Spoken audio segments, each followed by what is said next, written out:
Look at Eckhart Tolle, when you look at other people who had awakenings, I'm sure there are numbers of people that had awakening situations when they were in a crisis, a near-death situation or whatever.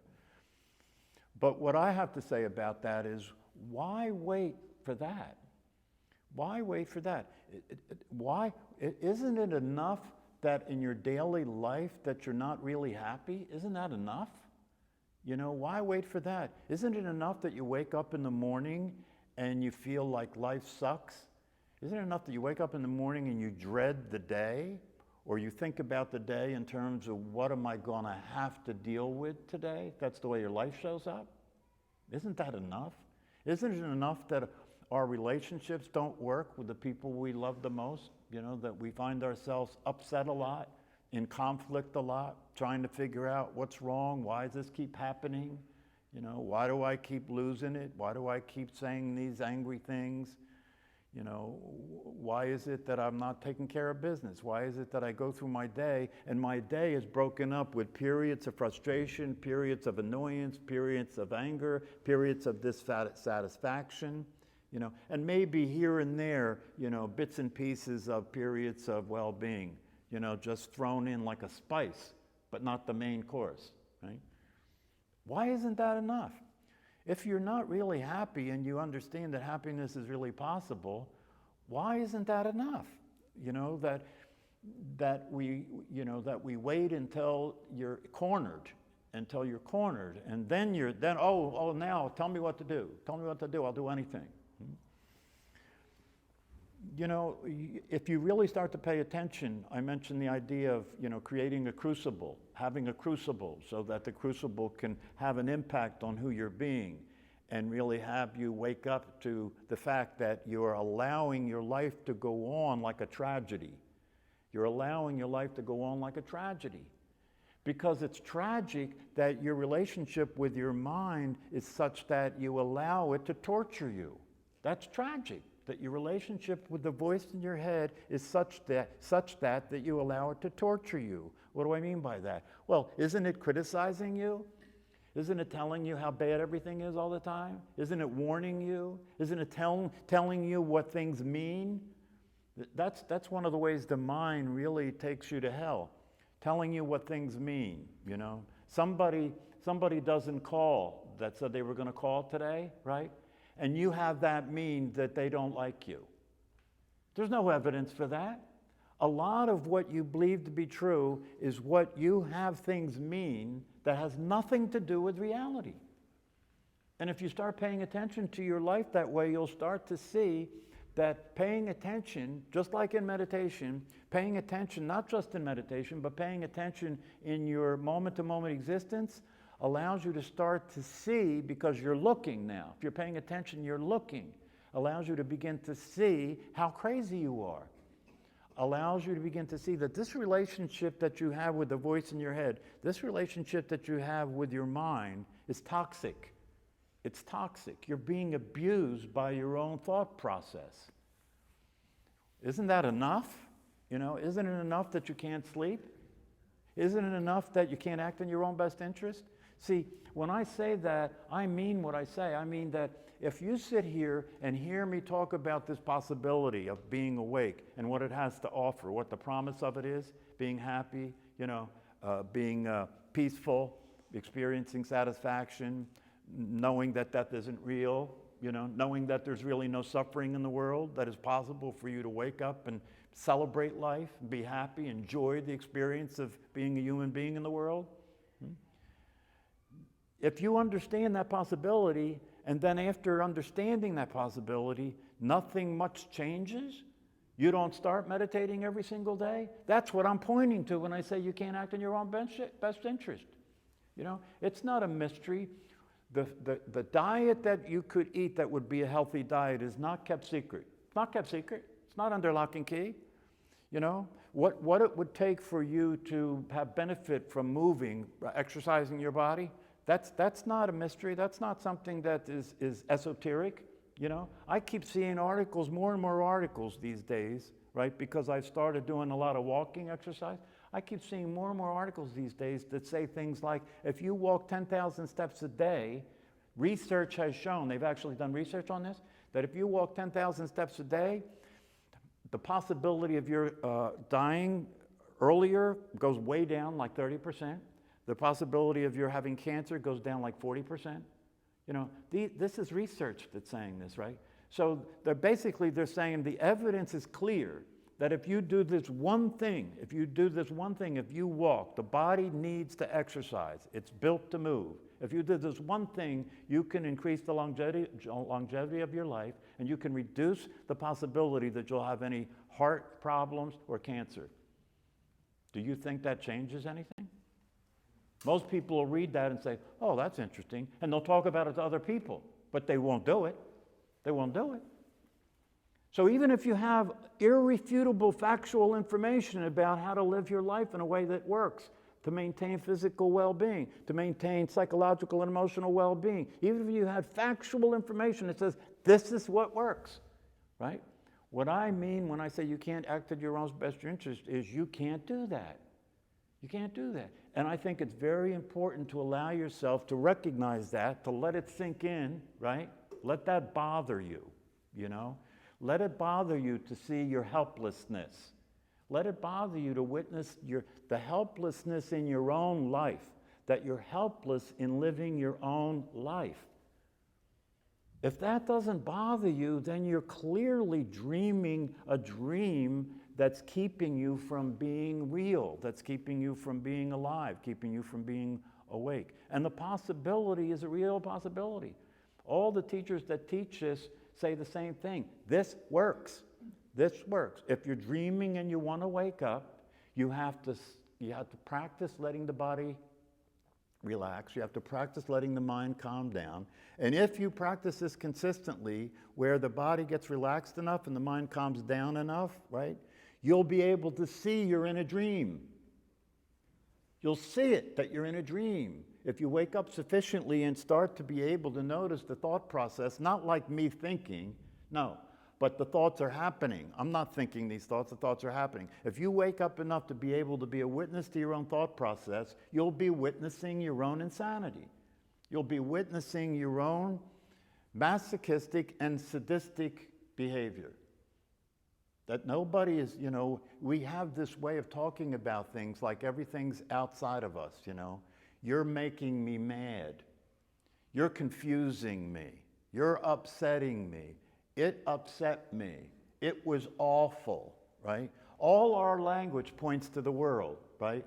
What it's causing me to experience. That's the way that human beings experience reality, right? I'm here, everything else is there, and that's what's causing my life, right? The world, other people, circumstances, that's what's causing my experience, that's what's causing my life, and it's awful, and it's threatening, and it causes tremendous stress, and I'm confused, and I don't know what to do, and I'm trying hard, and I think maybe getting more money will work, but it doesn't seem to be working.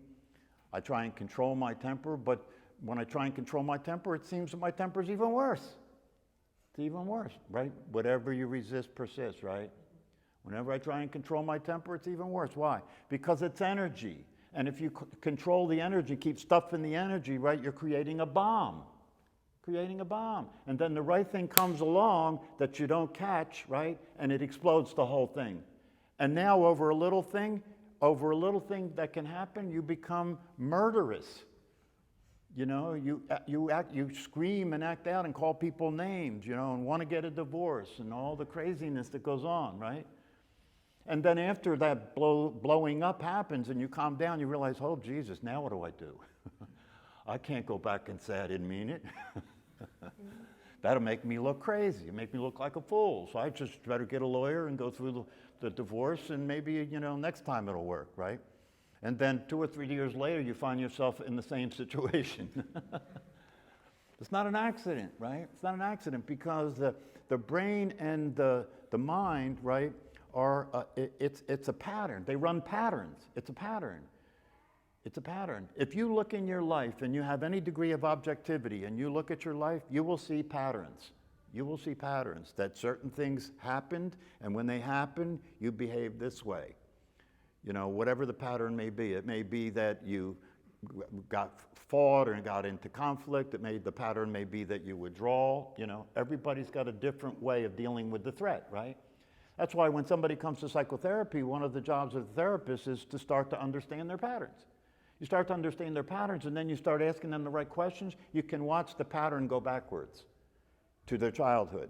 That the pattern goes back to a certain time in their childhood when a certain thing happened, and when that happened, the child who didn't have much information, who wasn't sophisticated enough to understand life and other people and who they were, made certain judgments and conclusions about what happened, right? That were erroneous, that were inaccurate because the child didn't have enough information yet, right? But the judgments and conclusions were made then, like other people can never be trusted. Don't trust anybody, they're going to abandon you.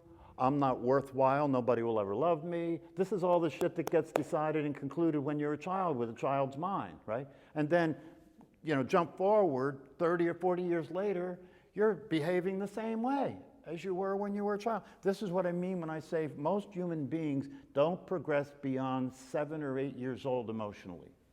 And all you got to do is look at the behavior and you'll see it. You'll see it, that they don't. And the most unfortunate part of that is I don't mean that that's just sometimes. I mean that's a pervasive collective reality. Even our leadership behave like adolescents, right? Even our leadership. The people who are in charge are making our environment safe, right? The people who are in charge of keeping us safe, the people who are in charge of leading us, giving us an enlightened way of existing together on the planet, right? They're the same people that are starting wars. They're the same people that are spending the taxpayers' money to fight with each other about who's going to be in charge. They're the same people that keep increasing the defense budget $800 billion, more than any country in the world, right? That's enough money to feed the entire planet. That's enough money to solve most of the social issues in most countries in the world, right? That's just this country's defense budget. When you look at the defense budget for the rest of the world, it's in the trillions and trillions of dollars. It's money, more money is spent on defense than anything else by human beings. Where are we? More money is spent on defense than for anything else by human beings. And what we consider information that's valuable and worthwhile to listen to, right, is all the information to keep us scared, to keep us feeling threatened, so that it justifies the fact that the government behaves the way it does. And this is supposed to be in our best interest. So it starts with us. It starts with you, If you can't run your life, how can you contribute to a collective society that's sane if you can't run your own life? If you can't produce an experience of satisfaction, well-being, and happiness, right? What do you have to offer? What do you have to offer except to be another person complaining? What do you have to offer? So this is a personal matter. This is something that begins at home. It begins with us. And if you wake up and if you see things as they are, then you will not be willing to continue to go along with the herd that's running off a cliff. If you see things the way they are, you will start to take care of your own mind. The news media is not doing it. They're making you crazier day by day. So if you want to be sane, you have to take care of your own mind. What's that mean? It means that you come to understand that you don't have to constantly think about shit that you're afraid of. You don't have to do it. You don't have to even think about things that are challenging or things that involve conflict, right? You don't have to think about any of that stuff. It's literally possible to keep your mind a clean place to live. It's possible, but only if you're awake to do that, because if you're not awake to do that, you're identified with your mind, right? And so you're not seeing your mind like something that's running a program. No, you're seeing your mind as that's me thinking. You're identified with it, that's me thinking. And if that's me thinking, then I have to justify my thoughts, right? So you just perpetuate more insanity. Just perpetuate more insanity. And like I said before, you're torturing yourself. You're the source of your own misery. You're the source of your own misery. You must be the source of your own misery because there are people walking around that are no different than you and me, you know. They have a brain, they have a mind, they have a physical body, right? And they're happy, peaceful, and satisfied. They're models for the possibility walking around, being happy, being peaceful, and being satisfied. So the possibility exists. And if you study the teachings, if you take the time to read the material that comes from the ancient teachings, whether it's Zen, whether it's the Advaita Vedanta teachings, or the contemporary teachings that are around, you know, there's a lot of that material around, and it's growing, right? If you take the time to look at that, you will see you can't argue against those teachings. Those teachings break it down. They break it down, just like I have here when I talk about the fact that you are not the thinker of your thoughts, right? If you slow down and you start to pay attention to actually what's going on that we call thinking, it becomes evident that that's the case. The evidence speaks for that's the case. You're not the thinker of your thoughts. That's not even hard. That's not even hard to show the evidence, right? And when I've talked about that here and I say, if you're the thinker of your thoughts, why is it that you can't shut your thoughts off and go to sleep at night? That's not hard to understand, right? If you're the thinker, if you're not the thinker of your thoughts, then why is it that you find yourself listening to your own voice? If you're the thinker of your thoughts, why is it that you find yourself listening to your own voice, your own thoughts, criticizing you and putting you down and scaring you? That makes you crazy, doesn't it? If you're the thinker of your own thoughts, why are you doing that to yourself? You know? And then people come to see a psychotherapist, right? And the psychotherapist very softly and gently starts to put up a mirror and say, by the way, you're doing this to yourself, right? And if the therapist doesn't make that move at the right time, the person will say, oh, I'm out of here.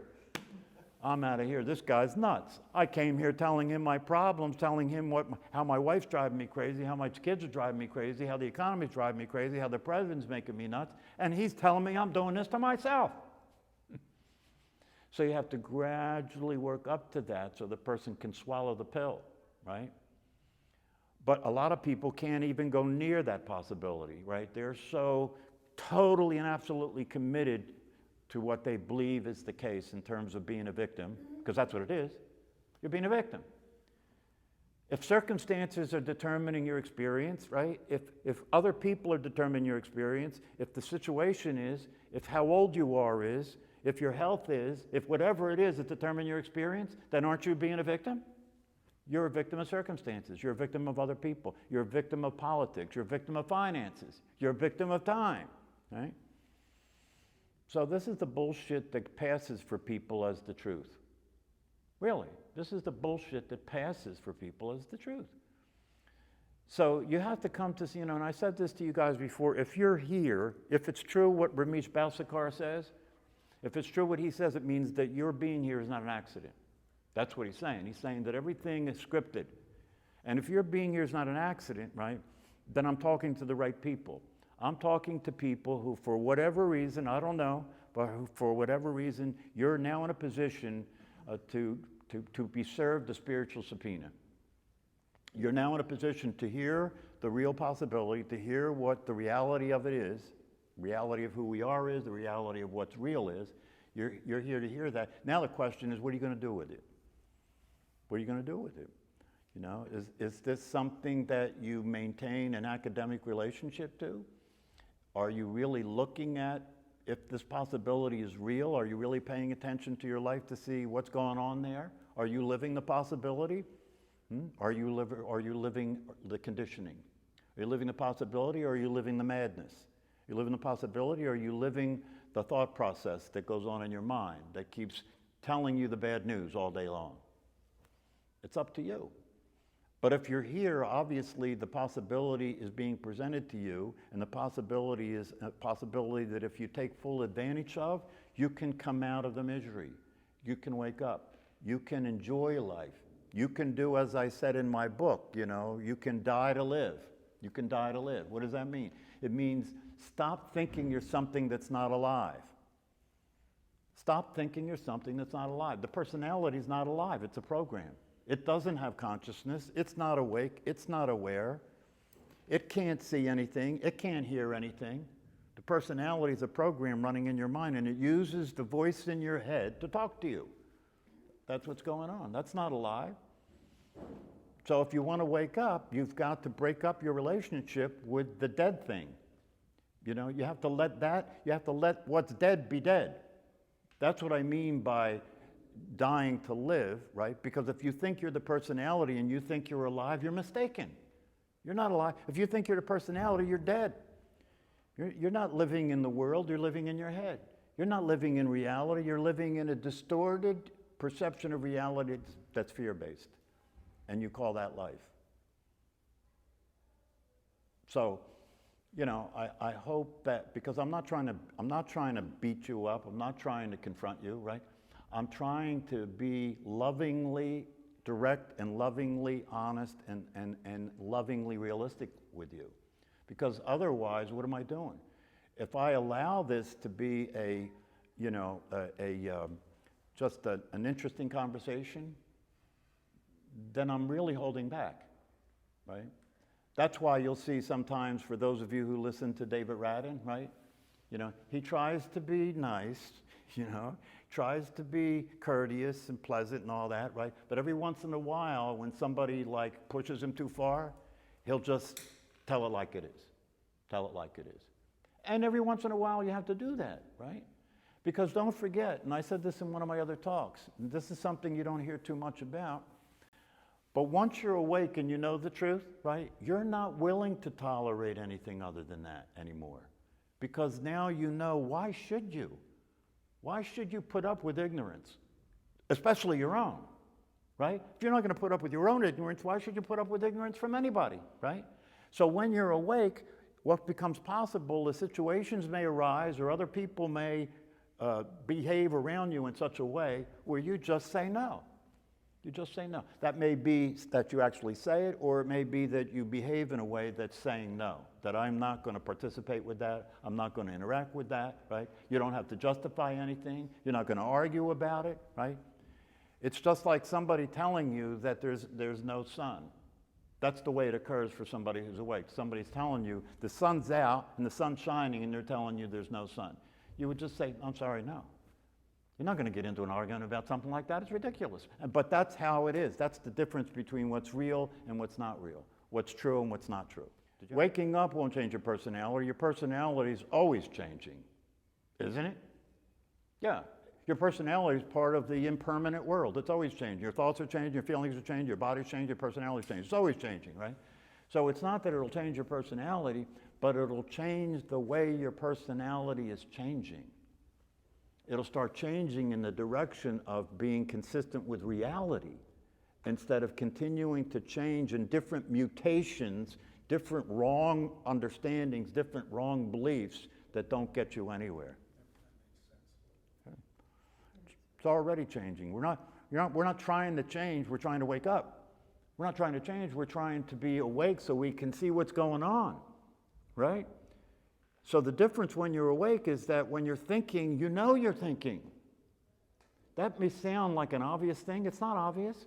When most people are thinking, they don't know they're thinking. When most people are walking, they don't know they're walking, right? So waking up, now you're here. When you wake up, now you're here. You can actually see and hear what's actually going on as different from what you're thinking about it, as different from what the thoughts say about it. So now you have the information you need to have your life work because you're seeing things as they are now. And you can compare that to what the thoughts say they are, and it becomes very obvious when you're awake that the thoughts can have it very wrong, can have other people's intentions very wrong, can have what's going on around you very wrong, can have your understanding of your own life be very wrong. And if that's the case, these teachings and practices offer you the possibility of coming out of that condition. You can save your own life. You can save your own life. Because if you don't wake up, you will never have been here. If you don't wake up, you will have only lived your life in a thought system. If you don't wake up, you will have only lived your life in a dream. You know? Somebody brought this up the other day, but I mentioned this in class before, and I think it's an important thing. When you are asleep at night, I want to hit this hard, because if you get this, it can be very useful. When you're asleep at night and you're dreaming, right? Your eyes are closed, the body's asleep, right? So the personality is sleeping, right? You're sleeping, right? And there's a dream happening, right? Your eyes are closed and the personality is sleeping. Who's watching the dream? When you're dreaming, the dream's occurring to you. You wake up in the morning and you remembered that there was a dream, right? Well, who was watching the dream? You were sleeping. Now, what people do is they fill in the blank, right? Right? Oh, I was dreaming. Oh, really? You were dreaming? How could you have been dreaming? You were asleep. So who was dreaming? Now, the thing about this that's interesting is it's perplexing when you think about it. You know, yeah, that's right. Who was dreaming, right? Well, it's only perplexing because of the way you're looking at it.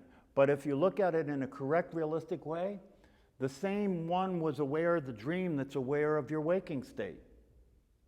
The same one was aware of the dream that's aware of your waking state. It's the awareness that is there, aware of the dream, aware of you sleeping, dreaming. The awareness is aware of you sleeping, dreaming, right? And during the day, the awareness is aware of you thinking and thinking that you're seeing things realistically. The awareness is aware of that too. And that awareness is what you are. That's the point of what I'm sharing here. If you get that who's looking at the dream is the same one who's looking at your life when you're awake, then you get that who you are is the awareness, not the awake personality or the asleep personality.